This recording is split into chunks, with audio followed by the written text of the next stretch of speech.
ಸಿದ್ಧ ಸೂತ್ರ ಬಹಳ ಅರ್ಥಗರ್ಭಿತವಾದಂಥ ಒಂದು ಮಾತು.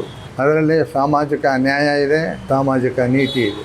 ಎರಡು ಭಾಳ ಮುಖ್ಯವಾದವು. ನಮ್ಮ ಸಮಾಜ ಎಲ್ಲವನ್ನು ಸಾಧಿಸಬೇಕಾದ್ರೆ ಈ ಎರಡು ಭಾಳ ಮುಖ್ಯ.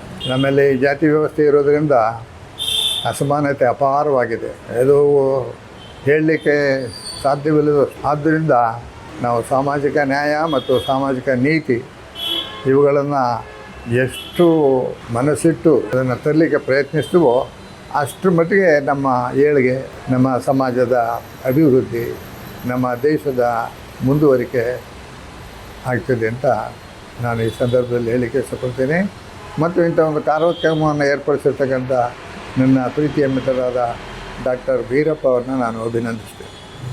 ಈಡೆನ್ಸಿಂದ ಈ ಕಾರ್ಯಕ್ರಮ ನಡೀತಾ ಇದೆ. ಆದ್ದರಿಂದ ಅವ್ರಿಗೂ ಸಹ ನನ್ನ ಅಭಿನಂದನೆಗಳನ್ನ ಸಲ್ಲಿಸಲಿಕ್ಕೆ ಇಷ್ಟಪಡ್ತೇನೆ. ಈ ಸಂಬಂಧವಾಗಿ ಒಂದು ಕಾರ್ಯಕ್ರಮ ನಡೀತಾ ಇದೆ, ನಾನು ಬರ್ತಾ ಇದ್ದೀನಿ. ತಾವೆಲ್ಲ ದಯಮಾಡಿಸ್ಬೇಕು ಅಂತ ನಾನು ಈ ಸಂದರ್ಭದಲ್ಲಿ ತಮ್ಮನ್ನು ಅತ್ಯಂತ ಪ್ರೀತಿಯಿಂದ ಆಹ್ವಾನಿಸ್ತಾ ಇದ್ದೀನಿ.